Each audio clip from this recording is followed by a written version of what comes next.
ভারতে শেখ হাসিনার ১০০ দিন কিভাবে রয়েছেন, সামনেই বা কী হবে? ভারতের রাজধানী দিল্লির কেন্দ্রস্থলকে চক্রাকারে ঘিরে রয়েছে যে ইনার রিং রোড, তার ঠিক ওপরেই চারতলা পেল্লায় বাড়িটা।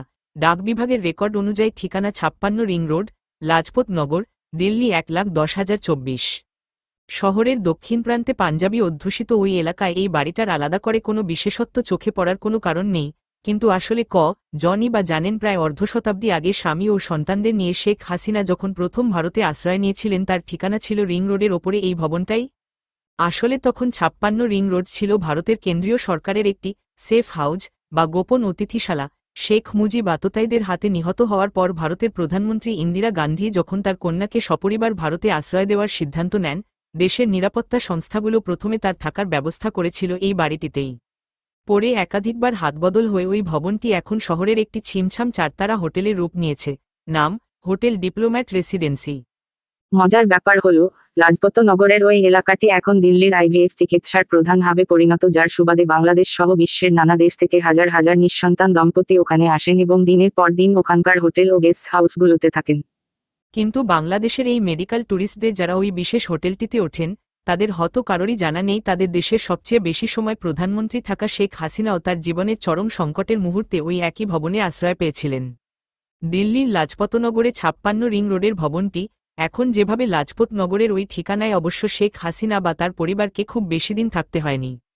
শহরের ব্যস্ততম রাস্তার ওপর একজন গুরুত্বপূর্ণ অতিথিকে দীর্ঘ সময় রাখাটা নিরাপদ নয় বিধায় তাদের সরিয়ে নেওয়া হয় দিল্লির কেন্দ্রস্থলে অভিজাত পান্ডারা রোডের একটি সরকারি ফ্ল্যাটে, যার বাইরে ঝোলানো থাকত ভিন্ন নামের নেমপ্লেট।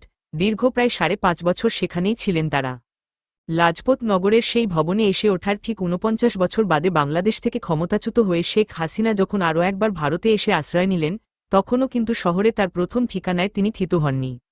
আসলে আজ থেকে ঠিক ১০০ দিন আগে অগাস্টের ৫ তারিখে চরম নাটকীয় পরিস্থিতিতে শেখ হাসিনা যখন ভারতে পা রাখেন, দিল্লির বিশ্বাস ছিল তার এই আশাটা একেবারেই সাময়িক। ইউরোপ বা মধ্যপ্রাচ্যের কোনো দেশে যাওয়ার আগে এটা একটা সংক্ষিপ্ত যাত্রাবিরতির বেশি কিছু নয়। যে কোনো মুহূর্তে তৃতীয় কোনো দেশের উদ্দেশ্যে তিনি রওনা হয়ে যাবেন, এই ধারণা থেকেই প্রথম ২-৪ দিন তাকে ওর সঙ্গে বোন শেখ রেহানাকে রাখা হয়েছিল দিল্লির উপকণ্ঠে গাজিয়াবাদের হিন্ডন বিমানঘাটির টার্মিনাল বিল্ডিংয়েই, যেটির নিয়ন্ত্রণ ও পরিচালনার ভার দেশের বিমান বাহিনীর।